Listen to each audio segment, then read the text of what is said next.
Hi everybody, it's Susan from Sunrise Quilt Studio and welcome to the first vintage block of 2022. This one is called Tea Party and this is a 10-inch block. So this is actually a 5-patch block, which makes a 10-inch block. These are good for places where you want blocks that are multiples of 5 as far as the size, like a 5, 10, 15-inch, 20-inch block. These are good ones to make. So this one I made with several different colors of fabric, and I'm using a print in the background so you can see the little dot pattern in that. It's kind of a low volume background print, so I'm just going to experiment with prints in the background for a while and see how those turn out. So I hope you'll stay with me and I'll show you how to make this block. Okay, here are the fabrics you're going to need to make the Tea Party block. For piece A, you're going to need one 3.5-inch square. For piece B, you need to cut 2 4-inch squares, and then you're going to cut them on the diagonal once, so you'll have 4 triangles. Piece C, you need 4 3-inch squares. For D, you need 4 2.5-inch squares. For E, you need 1 4.5-inch square, and then you're going to cut that on the diagonal twice, and that will give you 4 triangles. And then for the background, for F, you need 4 3-inch squares, and for G, you need 4 2.5-inch squares. And on these squares here, you're going to want to draw a diagonal line on the wrong side with a pencil, or use a seam guide of some kind, like a piece of diagonal seam tape or a piece of glow line tape. Okay, the first thing we're going to do is to make the center of the block, which is the square in a square unit. So we're going to take the A square and the E triangles, and we're going to sew those together. And what I'm going to do is find the center of the triangles by folding them in half, and then I'm just going to do a little finger press right there and fold the square also in half, and I'm going to do that on all 4 sides of the square. And this just helps me line up the triangles to the square. Now you don't have to do that if you're really good at judging where the center is, or you can tell by how much is hanging over the edge, because you're going to have the little dog ears that'll hang over. So I'm going to put these right sides together and match up those creases the best that I can, and then see what I mean by the fabric hanging over the ends right there. So you want the same amount on each side, as close as you can get it anyway. And I'm going to, let's see, I need to change my presser foot, because I was doing some mending the other day and never changed the foot back. So let me switch to my 1/4-inch foot, and at a 2.0 stitch length, I'm going to go ahead and sew.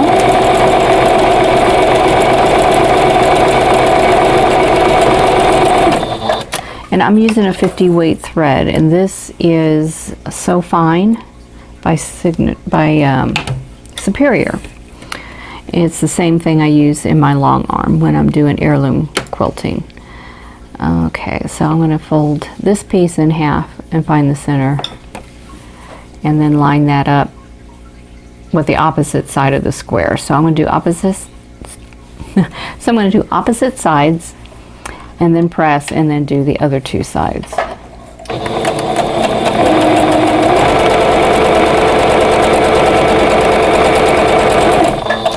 Okay, I'm going to press these, and then I'll be right back. Okay, so this is what I have at this point, and then I'm going to do the same with these other 2 pieces. And if you fold these triangles wrong sides together, you can just kind of snug that right into the little crease you put in the square, just like that, and just sandwich that in there. Just tuck it right in, and then you've got the center. sew this down. And I'm going to go ahead and trim this dog ear because it's just going to hang up on my presser foot if I don't. So I'm going to go ahead and clip that off now.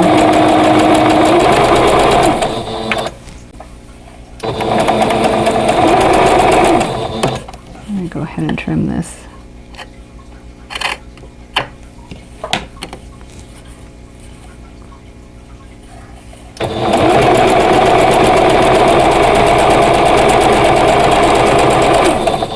Okay, now I'm going to press open, and you can see on the back that I pressed towards the triangle, so I'm pressing away from the square.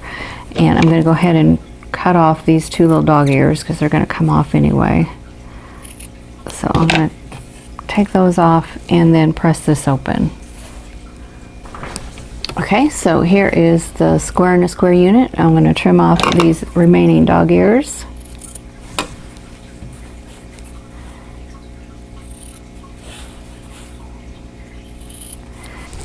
Okay, so we're all pressed and I've got all the dog ears trimmed, and the next thing we need to do is do the next layer of the square and a square unit, so that will be the B squares.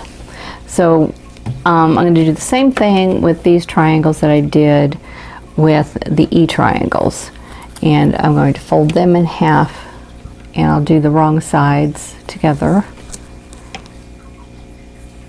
And just do a little finger press, and I don't need to find the centers because the centers are where the points are of the square. So I'm just going to lay those in there, and if you want to, go ahead and put a pin in to hold it in place, and I'm going to go ahead and pin the opposite side while I'm at it. So we'll fold this in half. Now this is your bias edge, so you know, just pinch it, don't pull on it, otherwise you're going to stretch it out of shape.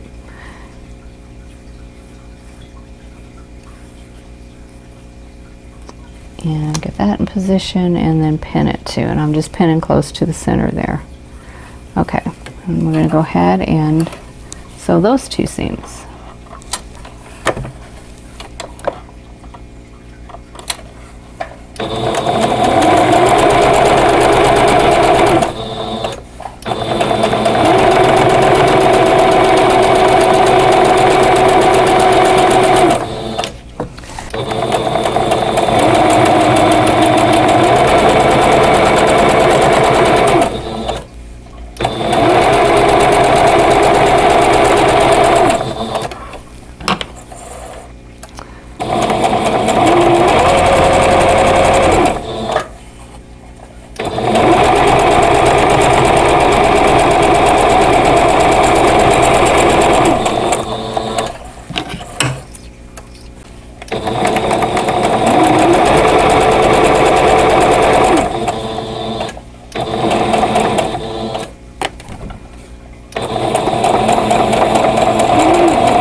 Okay, let's see how this looks.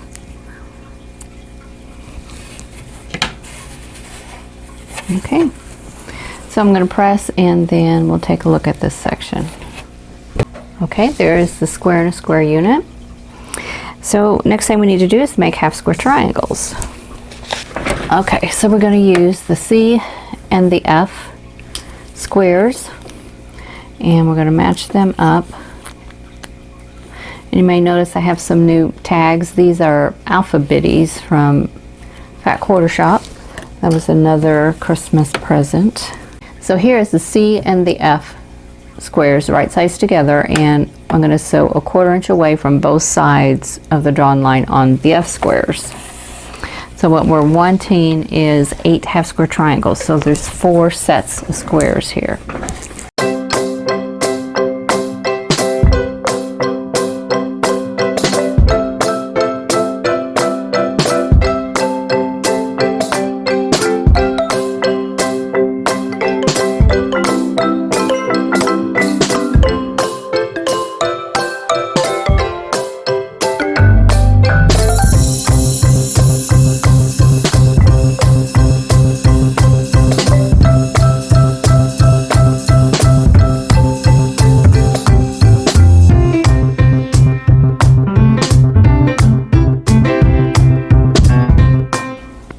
I'm going to cut them apart. And then I'm going to cut on the drawn line. And I will get 2 half square triangles out of each set. So I have 2 right there. And then I'm going to press towards the darker fabric and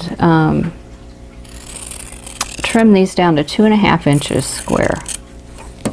Okay, so now I have all of the half square triangles pressed, and I've got them in 2 different stacks, and I have them facing each other, and I'm going to sew a G square between them. So we'll have 4 units that will look like that.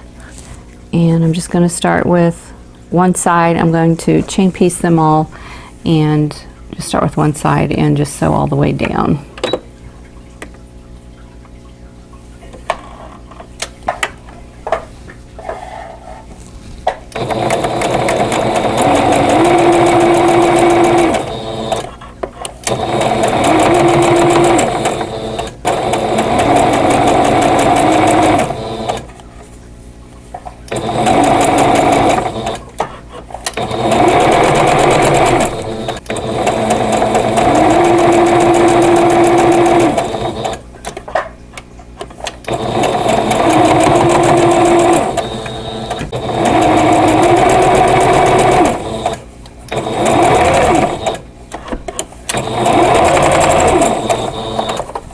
Okay, and I'm going to leave them in the chain, and then I'm going to sew the half square triangle to the other side of the G square. So I'm just going to flip them all over.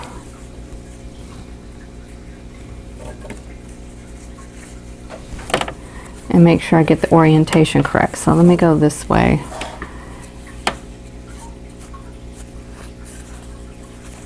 And I want them in this orientation. So what I have is I'm going to sew onto this square. So I want to make sure that I sew this on the correct way. So it's going to go this way.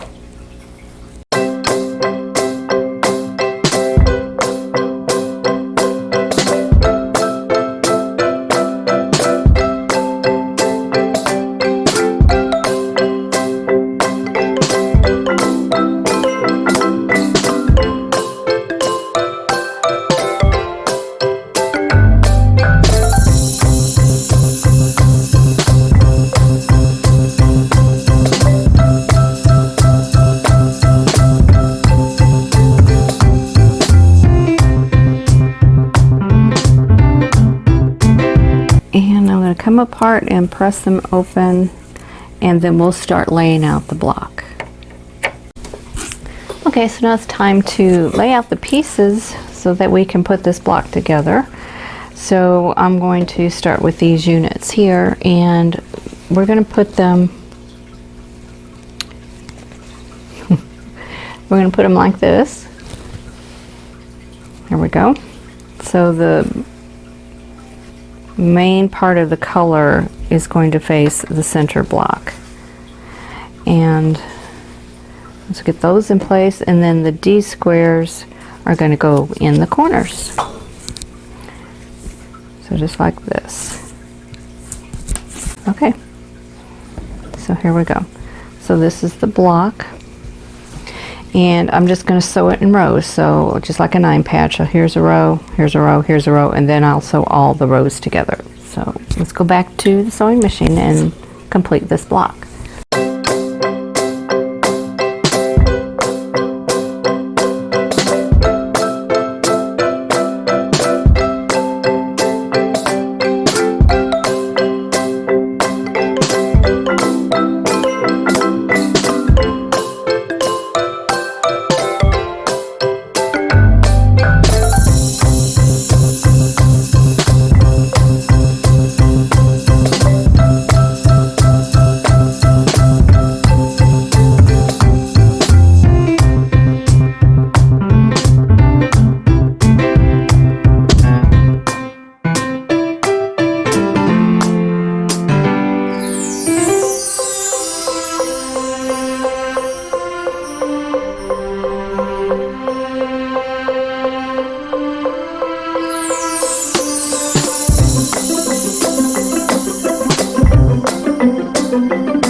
Okay, well here is the completed block. So I think that turned out pretty well. One hint or one tip I would give you is when you complete the square in a square block, this needs to measure 6.5 inches, so you might want to check that. Mine was a little bit large, and so I had to work a little bit harder to get everything together, and what I actually had to do was to trim down the block a little bit, and otherwise I think it all turned out fine. So just check that when you get that section made and see that that does measure 6.5 inches, and everything else will go together just fine. Well, that is it for the tea party block. I think this one turned out really cute.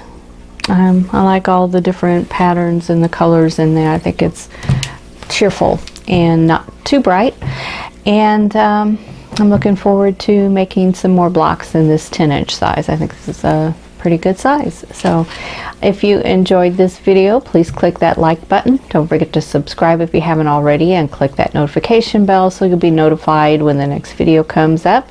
And in the meantime, I hope you're all staying safe and healthy, and I'll see you in the next video. Thanks for watching. For more quilting ideas, click on the video links, and to keep up with my latest projects, click on the subscribe button.